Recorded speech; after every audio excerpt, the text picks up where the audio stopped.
Hey everybody, what's up? Welcome back to the channel.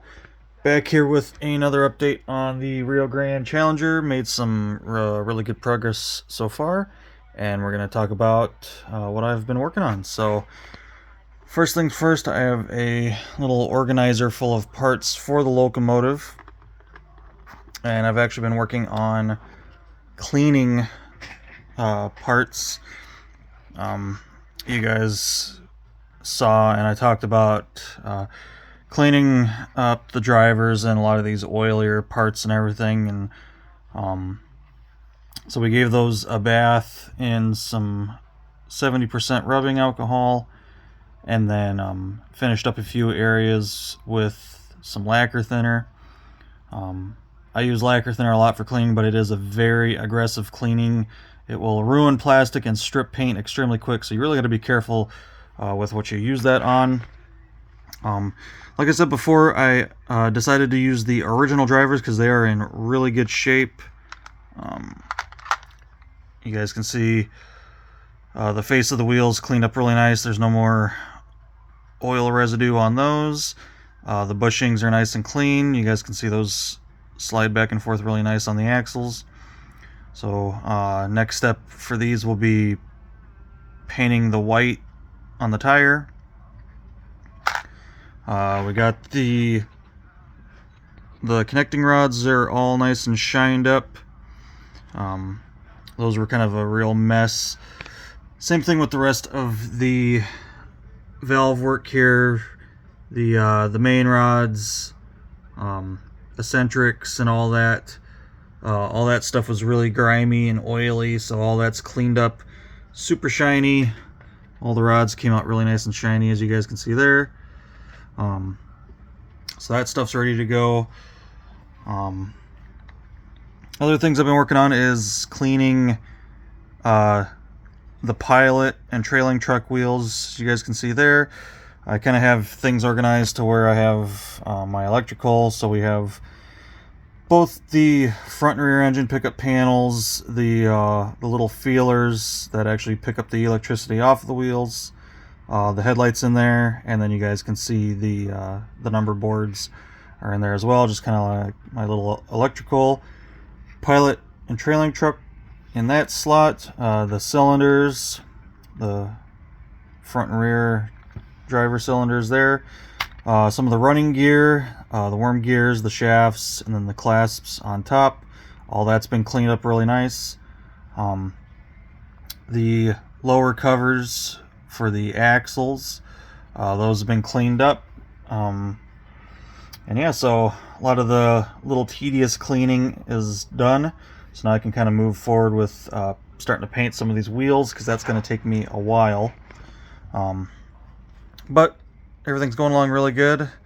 Kind of trying to utilize this little organizer that I have here for keeping some of this stuff clean and safe, and it's just giving me some more room to work on stuff, not having to lay everything out here on my workbench. Something else you guys might notice from what you've seen in the past is the boiler itself. Originally this came on the older boiler that had the shinier silver on the smoke box and firebox. Since this is going to be a running locomotive, I opted to switch out for the boiler. You guys seen it sitting here with the 3985 cab. Because if you're just kind of joining here, I was originally going to do a coal-fired version of 3985, and then decided not to do that right now. I will be doing that though. So doing the museumed version of that. I do have the 3985 cab on this boiler set, so eventually we will get around to doing that, just not right now. But now we have a nice, that nice darker worked silver look, kind of that light graphite silver on the smoke box and firebox on here. Had to go and track down all the parts, all the pipes and valves and tanks and everything. Got all those parts found and put back on. modern day running, so we have the dual dynamo set up on there. So that's pretty much ready to go, other than just some paint and little detailing here and there. But yeah, so I said at first I wasn't going to make it look too much similar like the UP stuff, but since I do want this to be basically a UP owned and operated locomotive, I am kind of taking some traits from the running stuff. Something else you guys might notice here is the tender. The tender is almost done, other than painting the wheels. That's literally all that's left to do on the tender. Things that I have done to the tender so far, we will go over. You guys can see I am going to be doing the silver painted bearing caps. At first I wasn't going to do that, but I think it looks pretty sharp, so we're going to go ahead and do that. I've already painted out a few details like these little valves right there. This originally came with a wood deck on the back. We pulled that off. Instead of using the coal insert, we're using an oil burning insert. Have the little frog derailleurs on the backs of the frames here, one on each side. And then the back of the tender, you guys can see I have all of the kind of modern upgrades to it. We have a little independent MU hose, we have an actuating MU hose, and then the train air main reservoir air hose on there. Color coded, just like they are on the real ones. A couple of water pipes that come out for running external water tenders, and then an MU plug. And then of course we painted out the marker lights in that nice gloss red. I think those look a lot better in a nice gloss red. And the water pipes are literally just brass rod that I bent, drilled holes for, glued in place, painted all black, and then went and silvered the tips on them to make it look like a connection joint there. So that is done. Like I said, other than painting the wheels right now, this actually does have black painted wheels on it. I ended up putting a newer set of wheels on the tender, and they were already painted black, so I have to go and strip the paint on all these so I can repaint them up a little bit better with the basically the white walls on them. Every wheel on this whole locomotive will have the white walls, so it'll look really sharp. And then you guys can see there another re-railer on that side. So the tender is, like I said, done except for the wheels, so that's really nice to have all that done. Pretty simple detailing, just little stuff that kind of takes some time. Very careful painting some of those smaller areas, and just making sure all that looks really good. Really happy with how that looks. It'll look even better with the tires painted. Part of me wants to paint the tires, and part of me doesn't want to paint the tires. The part of me that wants to paint the tires wants to stay kind of true to the Rio Grande style and how these kind of were brand new.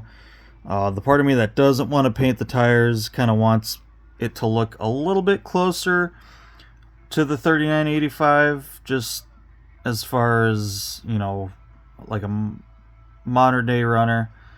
You know, Union Pacific never painted, well, I shouldn't say never, early years, pre-restoration and post-restoration of 3985 had painted tires, but they didn't last very long. And then, of course, 4014 never saw painted tires on it after restoration. So it's something I want to do, but I am kind of up in the air in it on that. So I do want it to kind of fit in with the rest of them. But the Northerns have, or 844 has painted tires on it, so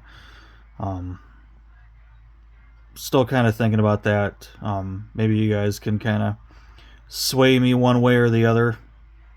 A little help on that. So, but the tender and all that upgrading and updating is done, so I'm really happy with that. But yeah, other than that, it's just basically trying to figure out what I'm going to do for little paint details now. You know, if I want to paint the tires, if I don't. Another thing that I have to think about painting is the walkways. Like I have painted here on the 4005 and 4018. You guys can see the lips of all the walkways are painted white. Looks really sharp. With me, you know, not doing a museum version of this locomotive anymore, that's just another thing I have to try to figure out, is if I want it to kind of look more utilitarian without all the fancy paint stuff on it. It's just something that I need to decide. You know, Rio Grande did it, but this is, you know, this is going to be kind of a Union Pacific restored, updated version of a Rio Grande locomotive. So just a couple little things I have to kind of think about and really see what I want to do. And like I said, maybe you guys can kind of sway me one way or the other.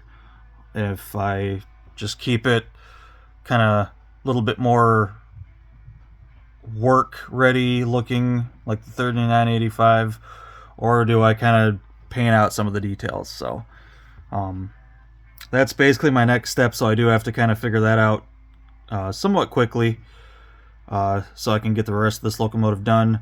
Other than paint details, this thing is ready to go back together, and pretty much that close to being done. Just up to me to figure out what I'm going to do paint wise here. So everything is going really good though. Like I said, I'm glad to have the cleaning part done. Cleaning all of these little parts in here, I'm not a huge fan of doing that, but it is extremely necessary. Make things fresh, new, clean, get all that old oil and grease off of there, so that we can put some new oil on there. And we're going to make sure not to over oil, because I am very guilty of doing that in the past.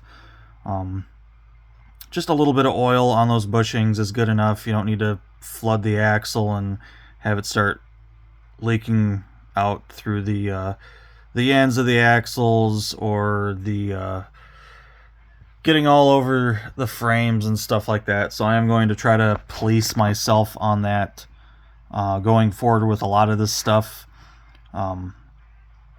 So that's pretty much it for this update, guys. Everything is going really good. Really excited to see this thing up and going. It's gonna look so cool.